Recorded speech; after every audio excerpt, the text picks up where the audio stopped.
प्रसार भारती अभिलेखागार की प्रस्तुति सदाबहार सुनहरे दौर का अनमोल खजाना। बहनों और भाइयों, मेरे देशवासी बहनों और भाइयों, साथी नागरिकों, बहनों और भाइयों, बहनों भाइयों और मेरे देश के प्यारे बच्चों, संग्रहालय के गलियारों से हास परिहास।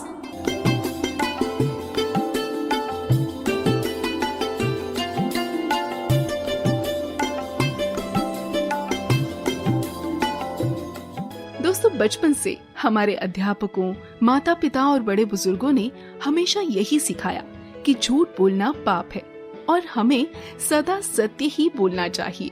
वैसे कभी कभी ये भी कहा जाता है कि जिस झूठ से किसी का भला होता हो या किसी का नुकसान किए बिना किसी को खुशी मिलती हो, तो वो झूठ भी बोलने में बुराई नहीं। पर जनाब, अगर किसी ने सच का पाठ इस कदर याद किया हो कि आंधी आए या तूफान, पर झूठ ना कहेगी हमारी जुबान, तो ऐसे लोग लाख चाहने या कहने पर भी झूठ नहीं बोल सकते। पर ऐसे सच्चे लोग हमेशा तारीफ ही पाएं, ये जरूरी नहीं। कभी कभी उनका सच किसी के हृदय पर ऐसा आघात करता है कि उन्हें अपने सच पर खुद पछतावा होने लगता है। अब आप कहेंगे, सच कहने में पछतावा कैसा? तो आपके इस सवाल का जवाब जानने के लिए सुनिए ये हास्य लेख, मैंने झूठ बोलना चाहा पर बोल न सकी घर में। लेखिका है श्रीमती प्रेम कुमार। वाचन सविता शर्मा का। संसार में बहुत सी कलाएं हैं, वास्तुकला, गायन, नृत्य व वाद्य कला और बातचीत करने की कला। क्या इसी के अंतर्गत आती है झूठ बोलने की कला? सच, इसे मैं बहुत प्रयत्न करने पर भी सीख न सकी। बस इसी बात का अफसोस दिल में रह गया। अरे साहब, कुछ लोग तो इतनी सच्चाई से झूठ बोलते हैं कि चेहरे पर जरा सी शिकन नहीं, मुस्कुराहट या घबराहट भी नहीं, पूरे आत्मविश्वास के साथ बोलते हैं सफेद झूठ। मेरे साथ कई ऐसे मौके पड़े कि मैंने भी झूठ बोलना चाहा, पर बोल ना सकी या फिर पकड़ी गई, जिससे झूठ बोलने का सारा मजा ही किरकिरा हो गया। चलिए, अब मैं आपको एक पुराना किस्सा सुनाती हूँ। जबकि मेरे दोनों बेटे छोटे छोटे थे, बड़ा 7 वर्ष का, छोटा 3 वर्ष का। एक बार मुझे रेडियो स्टेशन जाना था बच्चों के प्रोग्राम में कहानी सुनाने। मुझे तैयार होते देख मेरे दोनों बेटे भी साथ चलने को तैयार। उन्हें समझाया कि बेटा, मैं तो डॉक्टर के पास जा रही हूँ इंजेक्शन लगवाने, चलोगे तुम लोग? इंजेक्शन और डॉक्टर का नाम सुनते ही दोनों ने इनकार कर दिया और इनसे छुटकारा पा मैं चली गई।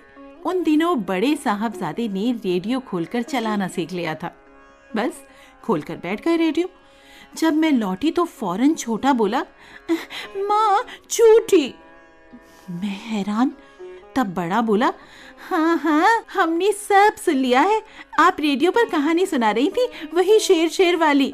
हाँ, भला मैं क्या कहती। कुछ दिनों बाद ऐसा हुआ कि हमारे पति महाशय ने खस शरबत की बोतल लाकर अलमारी के सबसे ऊपर वाले तख्ते पर रख दी, इन बंदरों से छिपाकर। पर भला इन शैतानों की निगाह से कुछ छिपाना आसान था? गर्मी के दिन थे और इससे पहले गुलाब के शरबत की एक बोतल ये लोग 3 दिन में ही हमसे छिपा छिपा कर गटक गए थे। बड़े बेटे की निगाह फौरन पड़ गई। उसने अपने डैडी से पूछा, डैडी शरबत है ना? क्योंकि अब के लाल के बजाय हरा लाए थे तो हमारे साहब बोले, नहीं नहीं, आंवले का तेल है तुम्हारे सिर में लगाने के लिए। उसी समय हमें एक मित्र के यहाँ फौरन ही जाना था। मेरा बेटा दौड़ा दौड़ा मेरे पास आया और पूछने लगा, मामा ये सिर में डालने का तेल है? मैंने गर्दन हिला दी हाँ कहने को, पर साथ ही अपनी मुस्कुराहट को रोक ना पाई। बेटे की आंखों में शैतानी चमकी, मानो कह रहा हो, अच्छा हमें बहका रही हैं। जिनके यहाँ हम गए थे वो मिले नहीं और हम 15-20 मिनट में ही लौट आए तो देखा अलमारी के पास मेज रखी है, उस पर स्टूल रखा है, मेज पर स्टील का बड़ा सा जग शरबत से भरा रखा है जिसमें बर्फ भी पड़ा है और दोनों बेटे मजे से बैठे पी रहे हैं। हमें देखते ही छोटा बेटा एकदम मेरे से चिपट गया और बोला, माँ वो तेल नहीं, शरबत है शरबत, आहा मीठा मीठा, आप भी पियो। और बोतल आधी खाली हो चुकी थी। एक घटना मुझे और याद आती है, कई वर्ष पुरानी। हमारी एक जान पहचान की थी मिसेस शर्मा, जिन्हें हम घर में मजाक से कहा करते थे बूढ़ी मेम साहब। हमारे पति महोदय उन्हें खूब बनाया करते और वो उसे अपनी तारीफ समझ फूली न समाती।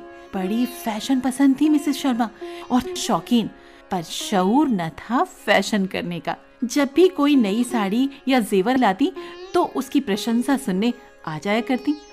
अधेड़ उम्र थी, बाल अधपके हो चले थे, लेकिन एक दिन जोश में आकर बॉब कट कटा डाले और हमारे यहाँ दिखाने आ गई। हमारे पति महाशय दफ्तर जाने को तैयार खड़े थे। जैसे ही उन्होंने घर में प्रवेश किया, ये झमक कर बोले, आहा, क्या कहने हैं भाभी जी, वो आए हमारे घर में, खुदा के कुदरत, कभी हम उनको कभी अपने घर को देखते हैं। भाई वाह भाभी जी, आज तो आप पहचानी नहीं जा रही हैं। भाई वाह, क्या अदा है साहब। हाँ, ये तो उन्हें भड़का कर चलते बने। मैंने भीतर से सुना तो सोचा देखूं कौन आया है जिसका स्वागत सत्कार इतने जोरों से हो रहा है। हमारे साहब की बात सुनते ही भाभी जी उत्तेजित हो गई थी और लगी जोर जोर से बोलने, अरे अब मैं क्या करूं, तुम्हारे भाई साहब माने ही नहीं। मैंने तो कहा भी कि लड़की बराबर की है, मेरे बाल कटवाने की उम्र नहीं है, पर देखो बॉब कट कटा डाले।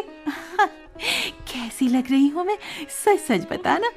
मैंने उन्हें निगाह भर कर देखा। हाँ, उन्हें देखते ही एक अजीब सी सिरहन मेरे शरीर में दौड़ गई और कठोर सत्य बाहर आना ही चाहता था कि मैंने उसे कंठ में ही रोक लिया। पतिदेव की बात याद आ गई कि यदि तुम्हारी जरा सा झूठ बोलने से दूसरा प्रसन्न हो जाए तो बोल दिया करो, क्या हानि है।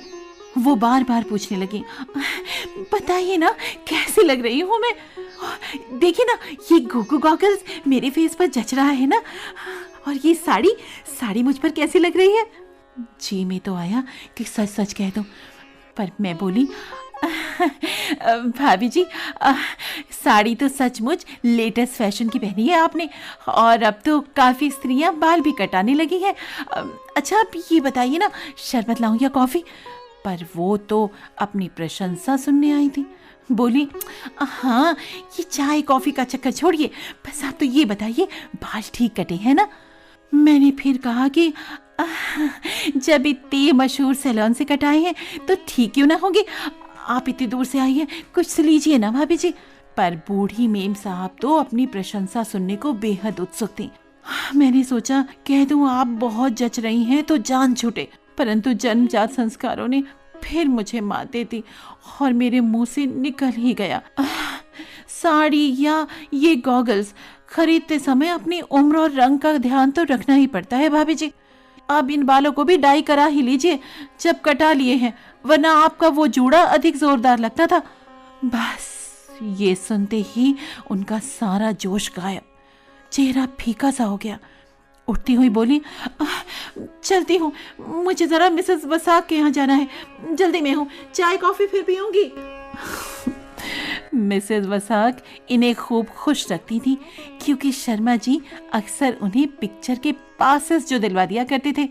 उसके बाद भाभी जी फिर नहीं आई, क्योंकि मैं चाहने पर भी झूठ ना बोल सकी। एक और घटना मुझे भुलाई नहीं भूलती। गर्मियों की छुट्टियां बिताकर जब मैं अपनी माँ के यहाँ से लौटी तो हमारे पति देव ने सूचना दी, भाई हमारे बॉस के लड़के का विवाह बड़े अमीर घराने में हो गया है और अब उनको एक दिन घर बुलाना है। और फिर डिनर का दिन आ गया। दफ्तर के 4 परिवार और भी निमंत्रित थे। मैं काफी व्यस्त थी। सुना बॉस का परिवार आ गया तो मैं दौड़ी दौड़ी दरवाजे पर पहुंची। नई बहू को देखने की उत्सुकता भी थी। उनकी पत्नी तो कार से उतर चुकी थी और बहू से कह रही थी, बेटा जरा संभाल कर उतरना बहू रानी।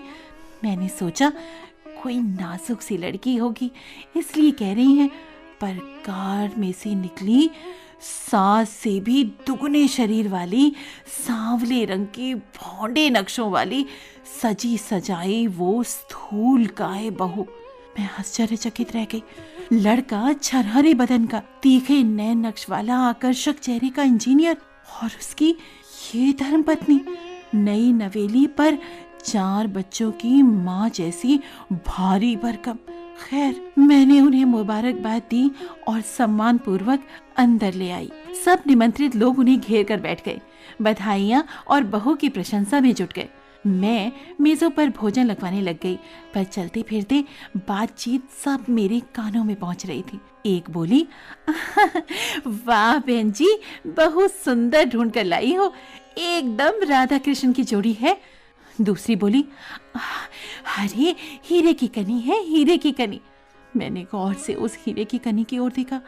रंग ना हो ना सही, चेहरे पर नमकीनियत तो हो, नैन नक्श आकर्षक हो, कुछ नजाकत हो, छरहरा शरीर हो तो बहू सी लगे भी। सोचने लगी, काश मैं भी इसी प्रकार तारीफ कर पाती।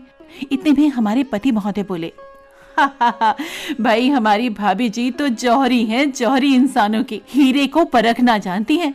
ये सुन भाभी जी प्रशंसा से फूल उठी। बोली, जी इकलौती लड़की है, 40 बीघे की खेती है, आम का बागीचा है, सच्चे मोतियों की ये माला दी है मुझे हमारे समधी ने, और अपनी बेटी को तो मोतियों से लाद दिया है।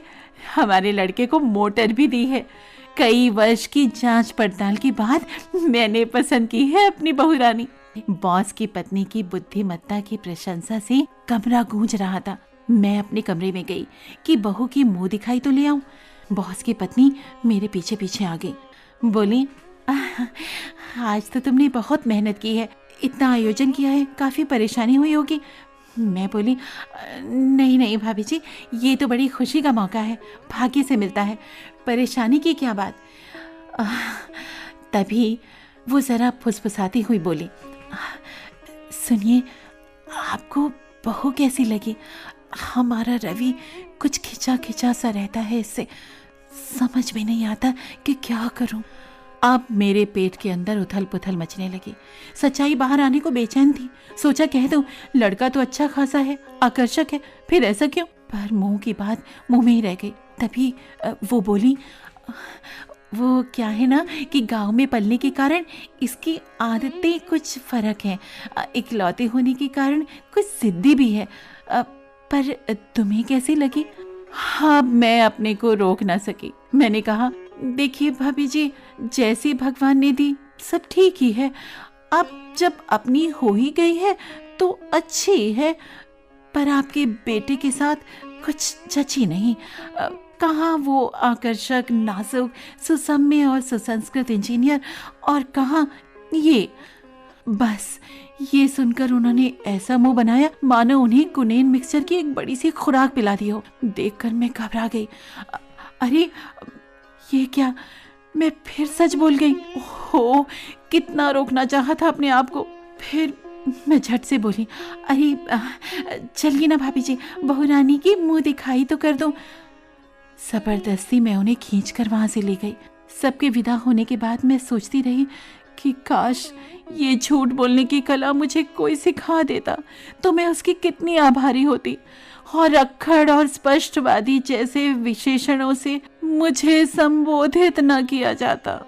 अभी आपने सुना हास्य लेख मैंने झूठ बोलना चाहा पर बोल न सकी घर में। लेखिका थी श्रीमती प्रेम कुमार। वाचन था सविता शर्मा का। कंपेयर थी रेखा रानी। कार्यक्रम सहायक जतिन कुमार मीना और निर्मात्री रंगोली श्रीवास्तव। अपनी राय और अपने सुझाव हमसे साझा करने के लिए आप हमें ईमेल कर सकते हैं। हमारा ईमेल आईडी है archives@prasarbharati.gov.in।